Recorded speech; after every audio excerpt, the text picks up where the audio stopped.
1296 খ্রিস্টাব্দ। আজ গঙ্গার তীরের বাতাস বিশ্বাসঘাতকতার গন্ধে ভারী। একজন সুলতান তার প্রিয় ভ্রাতৃষ্পুত্রকে আলিঙ্গন করতে এগিয়ে আসছেন, কিন্তু তিনি জানেন না মৃত্যুর ছায়া কত কাছে। রক্তে লাল হয়ে গেল গঙ্গার পবিত্র জল। জন্ম নিলেন দিল্লির সবচেয়ে বিতর্কিত এবং শক্তিশালী সম্রাট আলাউদ্দিন খিলজি, যার নাম শুনলে একসময় কাঁপত হিন্দুস্তান, আর আজ ইতিহাস তাকে নিয়ে দ্বিধাবিভক্ত। সিংহাসন পাওয়ার জন্য তিনি আপন চাচা এবং শ্বশুরকে হত্যা করতে দ্বিধা করেননি। কিন্তু এই নিষ্ঠুরতার পেছনে কি কোনো বৃহত্তর উদ্দেশ্য ছিল, নাকি এটি ছিল নিছক ক্ষমতার লোভ? দিল্লির রাজপথে তখন সোনার মোহর ছড়ানো হচ্ছে, যাতে সাধারণ মানুষ রক্তের দাগ ভুলে যায়। ভয় এবং বিস্ময়, এই দুই অস্ত্র দিয়ে তিনি শাসন শুরু করলেন। তার রাজ্যাভিষেক ছিল এক অন্ধকার যুগের সূচনা, যেখানে আবেগ নয়, কেবল তলোয়ার কথা বলে। আলাউদ্দিন জানতেন দিল্লি দখল করা সহজ, কিন্তু তা রক্ষা করা অসম্ভব। চারপাশে তখন ষড়যন্ত্রের জাল। অভিযাত্রা সুযোগ খুঁজছে তাকে ক্ষমতাচ্যুত করার। কিন্তু খিলজি সাধারণ কোনো সম্রাট ছিলেন না। তিনি ছিলেন এক ঠান্ডা মাথার দাবাড়ু। তিনি মদ্যপান নিষিদ্ধ করলেন, অভিজাতদের বৈবাহিক সম্পর্ক নিয়ন্ত্রণ করলেন, গোয়েন্দা বাহিনী ছড়িয়ে দিলেন সাম্রাজ্যের প্রতিটি কোণায়। দেয়ালেরও যেন কান তৈরি হলো। মানুষ নিজের ঘরের ভেতরেও ফিসফিস করে কথা বলতে ভয় পেত। আপনার কি মনে হয়, একজন শাসককে কি জনপ্রিয় হতে হয়, নাকি কেবল ভয়ঙ্কর? কমেন্টে জানান, আপনার মতে সিংহাসন রক্ষায় রক্তপাত কি অনিবার্য? খিলজির জন্য এই রক্তপাত কেবল শুরু ছিল, কারণ উত্তর দিক থেকে ধেয়ে আসছিল এক প্রলয়। মঙ্গলরা আসছে, আর তাদের লক্ষ্য দিল্লির সম্পূর্ণ বিনাশ। মধ্য এশিয়া থেকে আগত মঙ্গলরা তখন অপরাজেয়। তারা যেখানেই যেত কেবল খুলির পাহাড় রেখে আসত। ভারতবর্ষের সীমান্তরক্ষীরা তাদের গতির সামনে খড়কুটোর মতো উড়ে যাচ্ছিল। আলাউদ্দিন বুঝলেন, দিল্লিকে বাঁচাতে হলে তাকে এক দুর্ভেদ্য দেয়ালে পরিণত হতে হবে। তিনি পুরনো দুর্গগুলো মেরামত করলেন এবং এক বিশাল সেনাবাহিনী গড়ে তুললেন। সিরি দুর্গ হয়ে উঠল তার প্রধান ঘাঁটি, এক নতুন শহর যা যুদ্ধের জন্য প্রস্তুত। তার সেনাপতি জাফর খান মঙ্গলদের চোখে যমদূতের মতো আবির্ভূত হলেন। কিউলি, সিলি এবং তার্ঘির নেতৃত্বে মঙ্গলরা বারবার আক্রমণ করল। এমনকি একবার মঙ্গলরা দিল্লির দরজায় কড়া নাড়তে শুরু করেছিল। দিল্লি তখন অবরুদ্ধ। শহরের ভেতরে খাবারের অভাব, বাইরে হাজার হাজার মঙ্গল তলোয়ার। কিন্তু খিলজি নড়লেন না।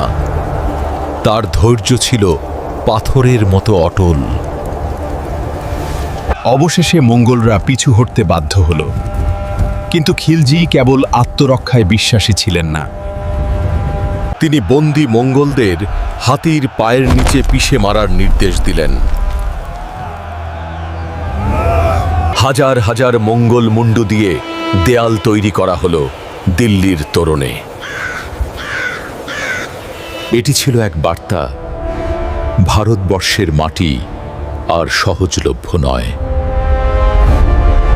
মঙ্গলদের রুখে দেওয়া খিলজিকে এক নতুন উপাধি দিল, দ্বিতীয় আলেকজান্ডার। আপনি কি জানতেন মঙ্গলরা পুরো বিশ্ব জয় করল, আলাউদ্দিনের ভারতের কাছে বারবার হেরে গিয়েছিল? এই বিজয় কি কেবল শক্তির ছিল, নাকি রণকৌশলের? আমাদের জানান। কিন্তু এই বিশাল সেনাবাহিনী চালানোর জন্য প্রচুর অর্থের প্রয়োজন ছিল। আর সেই অর্থ জোগাড় করতে খিলজি হাত দিলেন ইতিহাসের সবচেয়ে জটিল ব্যবস্থায়, বাজার নিয়ন্ত্রণে। একজন সৈনিকের বেতন দিয়ে যেন সে পরিবার চালাতে পারে, তার জন্য তিনি পণ্যের দাম বেঁধে দিলেন। দানা শস্য থেকে শুরু করে ঘোড়া, এমনকি দাসদাসের দামও সুলতান নিজে নির্ধারণ করতেন।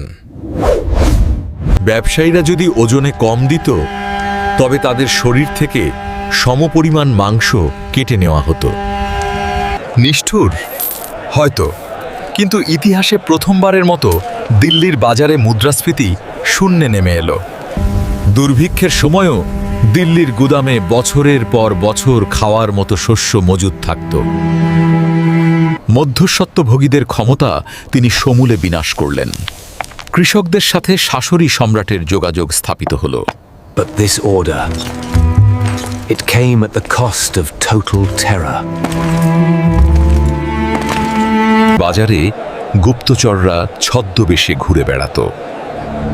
একটি ভুল কথার দাম ছিল মৃত্যু। তার কর ব্যবস্থা ছিল অত্যন্ত কঠোর।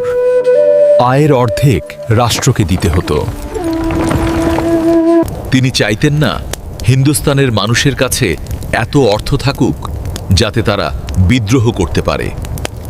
দারিদ্র্যকে তিনি শাসনের হাতিয়ার হিসেবে ব্যবহার করেছিলেন।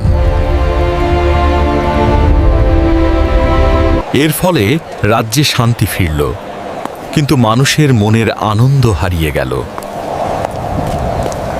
ভাবুন তো, আজকের যুগে যদি সরকার এভাবে পণ্যের দাম নিয়ন্ত্রণ করত, তবে কি তা সফল হতো? খিলজির এই কঠোরতা কি তাকে একজন শ্রেষ্ঠ প্রশাসক করে তোলে?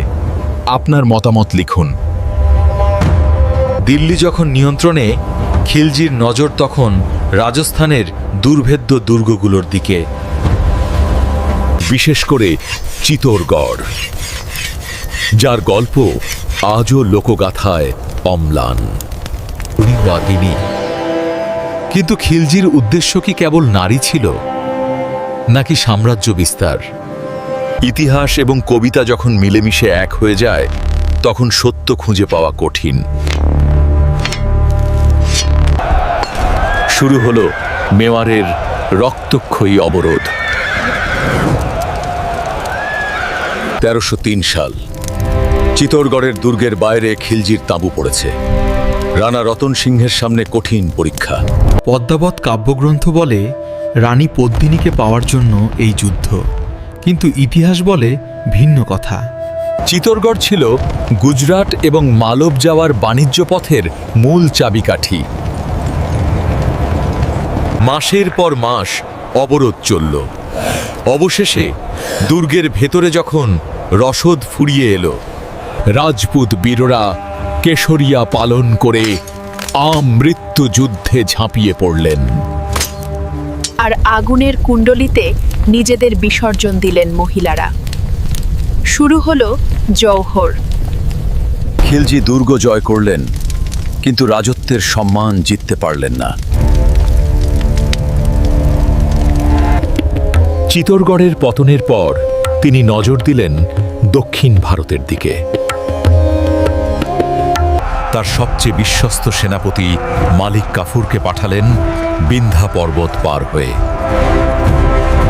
মালিক কাফুর এক সময়ের হিন্দু দাস, যিনি হয়ে উঠলেন খিলজির বিজয়ের প্রধান কারিগর। দেবগিরি, ওয়ারঙ্গল, দার সমুদ্র, একের পর একটি রাজ্য পদনত হল। দক্ষিণ ভারতের অঢেল স্বর্ণালঙ্কার আর হাতি দিল্লির রাজকোষে উপচে পড়ল। কোহিনূর হীরাও সম্ভবত তখনই খিলজির হাতে আসে বলে অনেক ঐতিহাসিক মনে করেন। ভারতবর্ষের ইতিহাসে প্রথমবারের মতো একজন সম্রাট দক্ষিণ প্রান্ত পর্যন্ত প্রভাব বিস্তার করলেন। পদ্মাবত সিনেমার আলাউদ্দিন আর প্রকৃত খিলজির মধ্যে কি কোনো মিল আছে বলে আপনি মনে করেন? নাকি পপ কালচার তাকে কেবল একজন দানব হিসেবেই দেখিয়েছে? আপনার ভাবনা শেয়ার করুন। সাফল্যের চূড়ায় দাঁড়িয়ে আলাউদ্দিন নিজেকে ঈশ্বর ভাবতে শুরু করেছিলেন। কিন্তু প্রকৃতির নিয়ম বড় নিষ্ঠুর। পতন যখন আসে তা ভেতর থেকেই আসে। সম্রাটের শরীর ভেঙে পড়তে শুরু করল। জীবনের শেষ দিনগুলোতে আলাউদ্দিন হয়ে পড়লেন একা এবং সন্দেহপ্রবণ। নিজের পুত্রদের ওপর থেকে তার বিশ্বাস চলে গেল। ক্ষমতার কেন্দ্রবিন্দু হয়ে উঠলেন মালিক কাফুর, যিনি হাজার হাজার শত্রুকে পরাজিত করেছেন। তিনি আজ নিজের বিছানায় অসহায়। গুজব ওঠে মালিক কাফুর নিজেই তাকে বিষ প্রয়োগ করেছিলেন। তার মৃত্যুর সাথেই তার বিশাল খিলজি বংশ তাসের ঘরের মতো ভেঙে পড়ল। কিন্তু তার রেখে যাওয়া প্রশাসনিক কাঠামো পরবর্তী মুঘল সম্রাটদেরও পথ দেখিয়েছে। তিনি কি একজন অত্যাচারী ছিলেন? অবশ্যই। কিন্তু তিনি কি একজন সফল সম্রাট ছিলেন? ইতিহাস তাকে মনে রাখবে, কারণ তিনি মঙ্গোলদের হাত থেকে ভারতবর্ষকে রক্ষা করেছিলেন। তিনি এমন এক শাসন ব্যবস্থা রেখে গেছেন যা ভারতকে এক সূত্রে বেঁধেছিল। আলাউদ্দিন খিলজি অন্ধকার আর আলোর এক অদ্ভুত সম্মিশ্রণ। আমাদের এই দীর্ঘ যাত্রায় আপনার সাথে থাকার জন্য ধন্যবাদ। পরবর্তী পর্বে আপনি কোন শাসকের গল্প শুনতে চান? আমাদের সাবস্ক্রাইব করে কমেন্টে জানান।